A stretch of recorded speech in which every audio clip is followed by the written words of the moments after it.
Hello, hello. It's all about Thieboudienne today. Thieboudienne is the national dish of Senegal, meaning rice and fish in the Wolof language. Ingredients are a combination of fresh produce and rice cooked in a very, very rich sauce.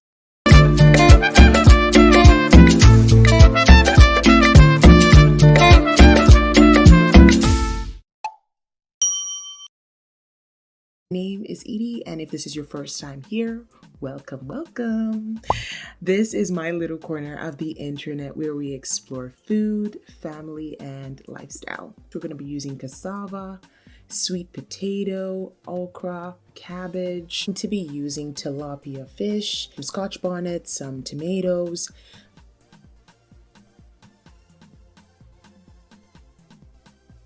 Now, this is what the Ghanaians call Momoni. It is cured or fermented fish. We're going to be needing this because it's an important ingredient. For our choice of fish, we're using tilapia, but feel free to use any other type of fish that stays together in hot oil. First thing is to wash together the spring onions, some garlic, some jalapeno. If you have sweet green peppers as well, add it in. This is going to serve as the marinade for the fish. We're going to season that well with ingredients that I will be listing in the description box below, and you can follow through. It's just a rough blend. If you have a food processor, that may be better for this step.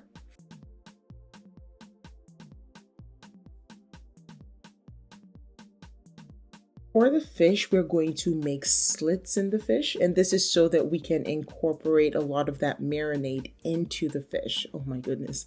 This is going to flavor this fish. With every bite of that fish, ladies and gentlemen, oh my goodness. So you just ensure that you're putting as much as you can of that marinade into the slits that you've made in the fish.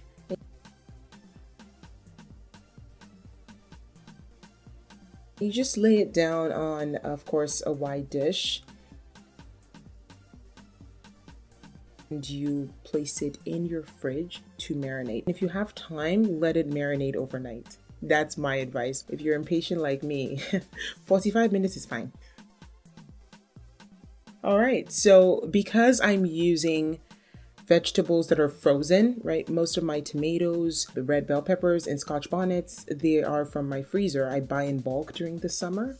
So I just usually boil. The cooking process is shortened as much as possible when it's ready. I allow it to cool off before blending in my blender.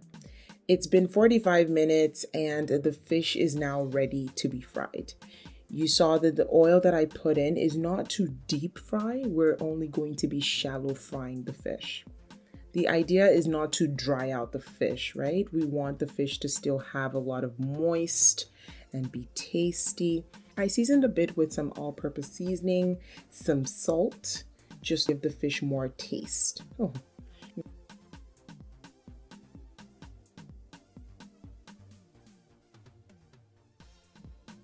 Now we're just gonna fry the fish. The idea is to use a non-stick, right? So that the fish doesn't start to stick at the bottom. I just moved it aside, to give the fish some room to fry properly. And so that those pieces don't start to stick together. That's not what we want.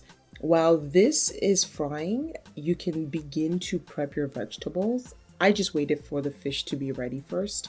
They do take some time to clean and peel, and so as you can see, I'm just flipping the fish over to the other side so the other side gets at least fried to a great extent.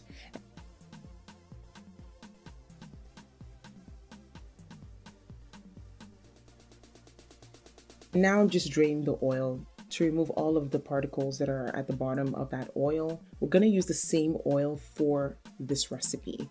So put the oil back into the pan and then add in onions and garlic before going in with the tomato paste. I used 2 tins. You know those little tins of tomato paste? That's what I used. I'll put the measurement in the description box for you. Now, do not miss this step. You have to fry your tomato paste. The idea is to fry that tomato paste till you start to see that translucency. Get the whole can flavor out of it. That's the number 1 goal. The number 2 goal is to enrich the color, because you will see the color come to the surface, right? Just the way you're seeing it.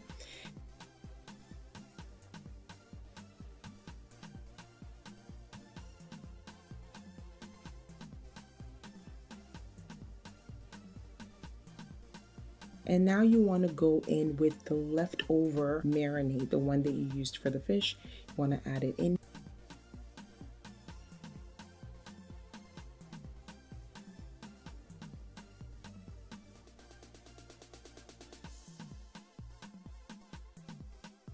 So there are a couple of things that set this recipe aside from all the other jollof recipes that you have across the globe. The momoni is one part of it.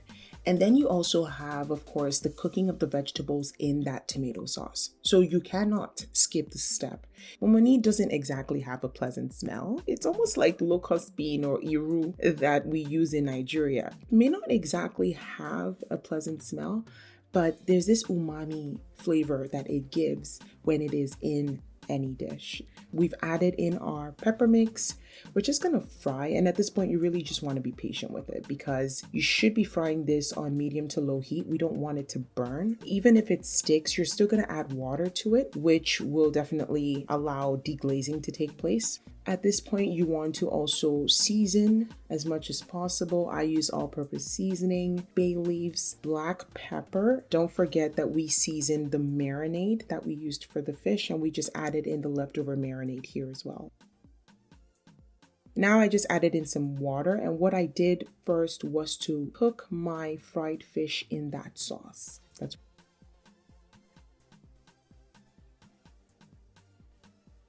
While that is cooking, I move over to my produce. That's my cassava.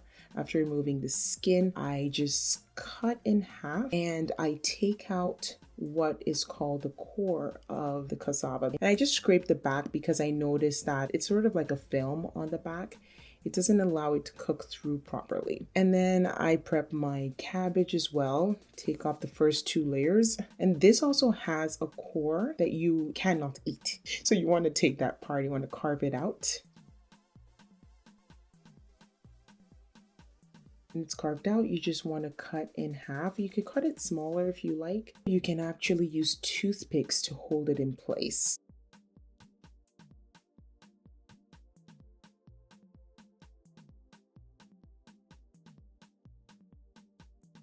Okay, so the fish is now ready. It is well immersed in that sauce, so I can now take it out and set it aside because we're going to be cooking the vegetables right now, okay? I added in a little water because I noticed that the sauce was now too thick before immersing all my vegetables, my sweet potatoes, my carrots, my okra, my cabbage, eggplant. You can add in any other type of vegetable that you like.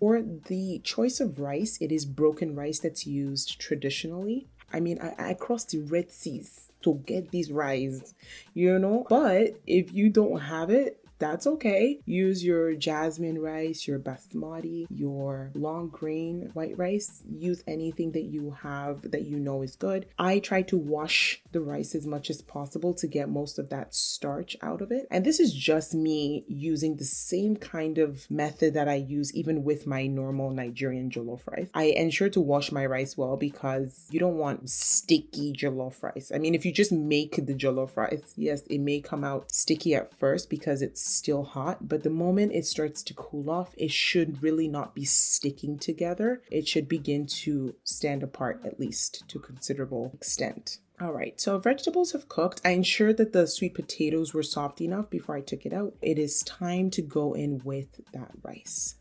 At this point, you can imagine how sweet, overly flavored this sauce is. You've already seasoned the sauce. You added in that delicious marinade. You've cooked sweet potatoes, so that has released a lot of sweetness and essence into the sauce.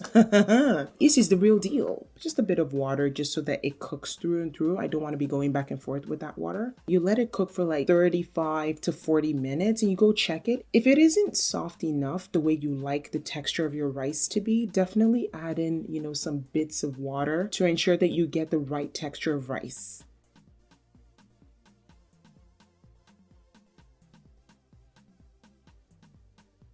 And that's it. You want to fluff it out because that's how jollof rice is. When it's just made, it may seem like everything wants to stick together. No, you just fluff it out lightly with your spoon and you begin to plate that thing. Traditionally, the Senegalese people have it on a large platter and they serve everything together, plating food that everybody will, dig into with their hands. Yes, that is how they eat it. I just plated it just like that because my husband and I were ready to dig into this food. It is a different type of jollof. This is a very different, delicious jollof rice.